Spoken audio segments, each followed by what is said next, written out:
One evening in August 1941, I came out of a late movie to a silent, cold night. I shivered a little as I stood for a moment in the narrow street, looking up at the distant sky, alive with stars. I stood there, letting the night wind sweep through me, and listening. The street was empty, the houses on the street dim, with a kind of ghostly dimness that seems to embrace sleeping houses. I had always liked empty streets in the night. I had always stopped for a while in these streets listening for something. I did not quite know what. Perhaps for low, soft cries that empty streets and the sleeping houses seemed to share in the night. I live in an old, nearly crumbling apartment house, just across the street from the movie house. From the street, I could see into the open courtyard, around which rooms for the tenants, mostly a whole family to a single room. We ranged my room like all the other rooms. On the ground floor, open on the court. Three other boys, my cousins, shared the room with me. As I turned into the courtyard from a street, I noticed that the light over our study table, which stood on the corridor outside our room, was still burning. Earlier in the evening, after supper, I had taken out my book to study, but I went to a movie instead. I must have forgotten to turn off the light. Apparently, the boys had forgotten too. I went around the low screen that partitioned off our study, and there was a girl reading at the table. We looked at each other, startled. I had never seen her before. She was about 11 years old, and she wore a faded blue dress. She had long straight hair falling to her shoulder. She was regarding my copy of my Greek myths. The eyes she had turned to me were wide, darkened a little by apprehension. For a long time, neither of us said anything. She was a delicately pretty girl, with a fine, smooth, pale olive skin that shone richly in the yellow light. Her nose was straight, small, and finely molded. Her lips, full and red, were fixed and tense. And there was something else about her, something lonely, something loose. I know, I said. I like these stories too. I read anything good I find lying around. Have you been reading long?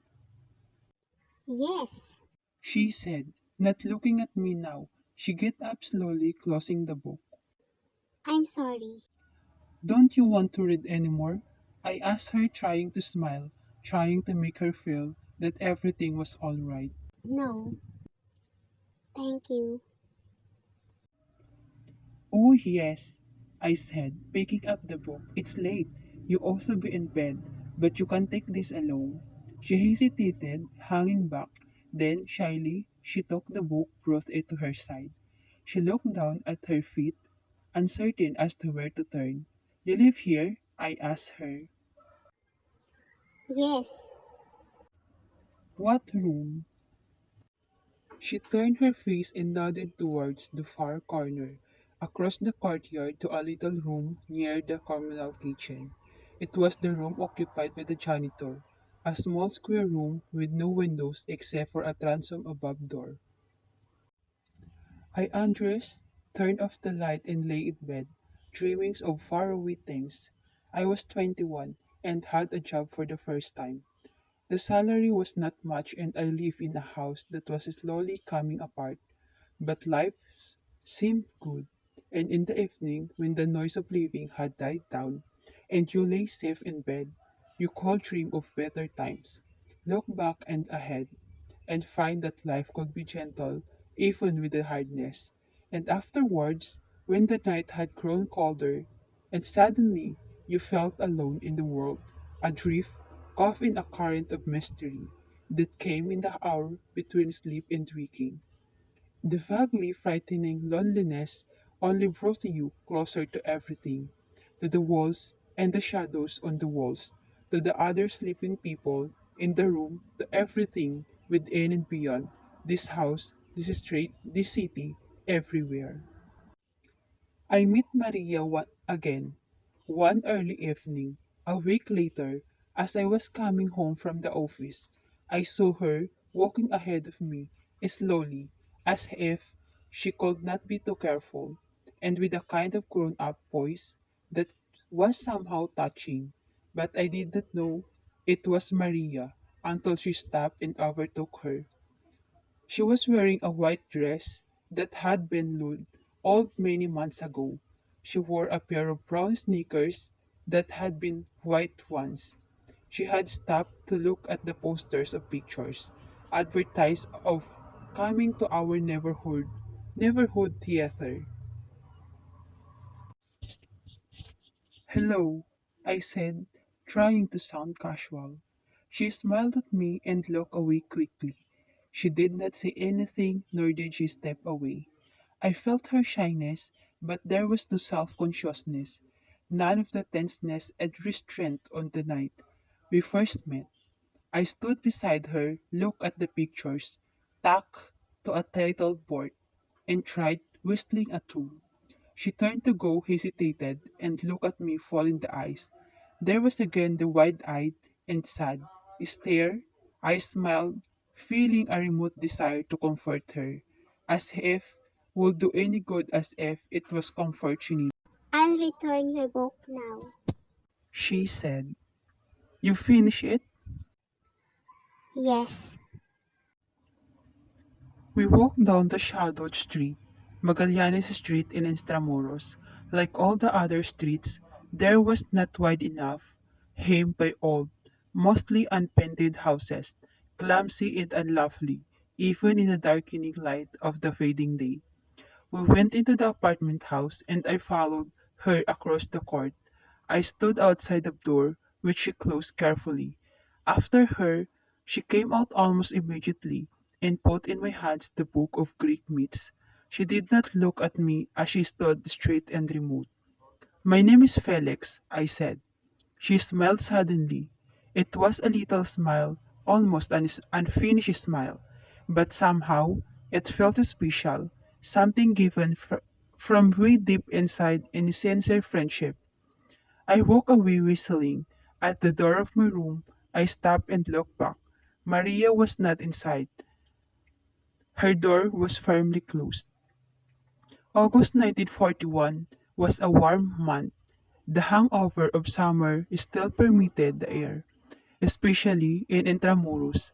But like some of the days of late summer, there were afternoons when the weather was soft and clear, the sky a watery green with a shell-like quality to it that almost made you through and beyond so that watching it made you light-headed.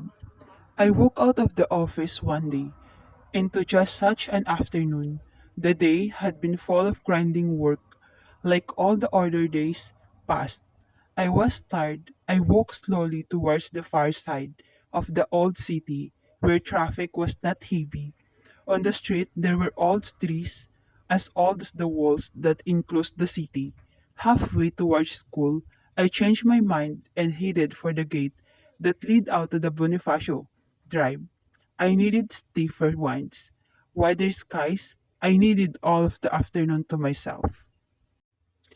Maria was sitting on the first bench as you went up the sloping drive that curved away from the western gate. She saw me before I saw her. When I looked her way, she was already smiling that half smile of hers, which even so told you all the truth she knew without you asking. "Hello, it's a small world." What? I said, "It's nice running into you. Do you always come here?" As often as I can, I go to many places. "Doesn't your uncle disapprove?" No, he's never around. Besides, he doesn't mind anything. "Where do you go?" Uh, Up on the walls in the gardens up there, near Victoria Gate. Do you know? "I think so. What do you do up there?" Sit down and "And what?" nothing. Just sit down. She fell silent. Something seemed to come between us. She was suddenly far away. It was like the first night again. I decided to change the subject. "I know you like reading." She had no comment. The afternoon had went. The breeze from the sea had died down. The last lingering warmth of the sun was now aged with cold. The trees and buildings in the distance seemed to flounder in a red gold mist. It was a time of the day that never failed to carry an enchantment for me. Maria and I sat still together, caught in some spell that made the silence between us right, that made our being together on a bench in the boulevard, man and girl, stranger and stranger, a thing not to be wondered, as natural and inevitable as the lengthening shadows before the setting sun. Other days came, and soon it was the season of the rain. The city grew dim and grey at the first onslaught of the monsoon. There's were no more walks in the sun I caused a cold. Maria and I had become friends. Now, though we saw each other infrequently, I became engrossed in my studies. You could not do anything else in a city, cause in the rains, September came and went. In November, the sun broke through the now ever present clouds, and for 3 or 4 days we had bright, clear weather. In December, I had a little fever. On sick leave, I went home to the province. I stayed 3 days. I felt restless, as if I had strayed and lost contact with myself. I suppose you got that way from being sick. A pouring rain followed our train all the way back to Manila. Outside my window, the landscape was a series of dissolved hills and fields. What is it in the click of the wheels of a train that makes you feel grey inside? What is it in being sick, in lying abed that makes you feel you are awake, in a dream, and that you are just an occurrence in the crying breath of streets and houses and people? In December, we had our first air raid practice. I came home one night through darkened streets, peopled by shadows. There was a rugged look to everything, as if no one and nothing cared anymore for appearance. I reached my room just as the siren shrilled.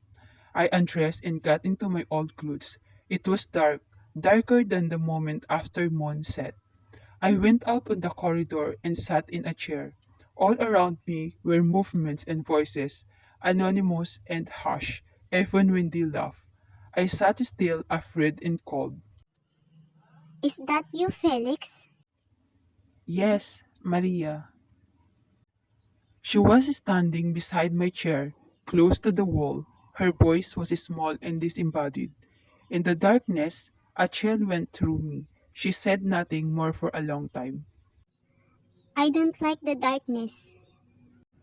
Oh, come now. When you sleep, you turn the light off, don't you? It's not like this darkness. It's all over the world. We did not speak again until the lights went on, then she was gone. The war happened not long after. At first, everything was unreal. It was like living on a motion picture, with yourself as actor and audience. But the sounds of bombs exploding were real enough, thudding dully against the unready air. In Intramuros, the people left their homes the first night of the war. Many of them slept in the red niche of the old walls.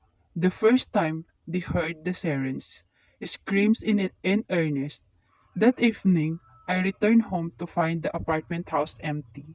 The janitor was there, my cousins who work in the army was there, but the rest of the tenants were gone. I asked Mang Lucio, Maria, she's gone with your aunt to the walls. She told me they will sleep there tonight. My cousin told me that in the morning we will transfer to Singalong. There was a house available. The only reason he was staying, he said, was because they were unable to move our things tomorrow that will be taken care of immediately. And you, Mang Losyo? I don't know where I could go. We eat canned pork and beans and bread. We sleep on the floor with the light swat in black clothes. The house creaked in the night and sent off hollow echoes. We slept uneasily. I woke up early. It was disquieting to wake up to stillness in that house which rang with children's voices and laughter. The whole day, every day. In the kitchen there were sounds and smells of cooking. Hello, I said. It was Maria frying rice. She turned from the stove and looked at me for a long time. Then, without a word, she turned back to the cooking. Are you and your uncle going away? I don't know. Did he not tell you? No. We're moving to sing along. Yes, I know. Well, anyway, I'll come back tonight, maybe this afternoon. We'll not have to say goodbye till then. She did not say anything. I finished washing and went back to my room. I dressed and went out. At noon, I went to sing along to eat. All our things were there already. And the folk, they were busy putting the house in order. As soon as I finished lunch, I went back to the office. There were few vehicles about. Air raid alerts were frequent. The brightness of the day seemed clearing. The faces of people were all pale and drawn. In the evening, I went back down the familiar streets. I was stopped many times by air raid volunteers. The house was dark. I walked back to the street. I stood for a long time. Before the house, something did not want me to go away just yet. A light burst into my face. It was a volunteer. Do you live here? I used to, up to yesterday. I'm looking for the janitor. Why? Did you leave something behind? Yes, I did, but I think I've lost it now. Well, you better get along. Son, this place, the whole area has been ordered evacuated.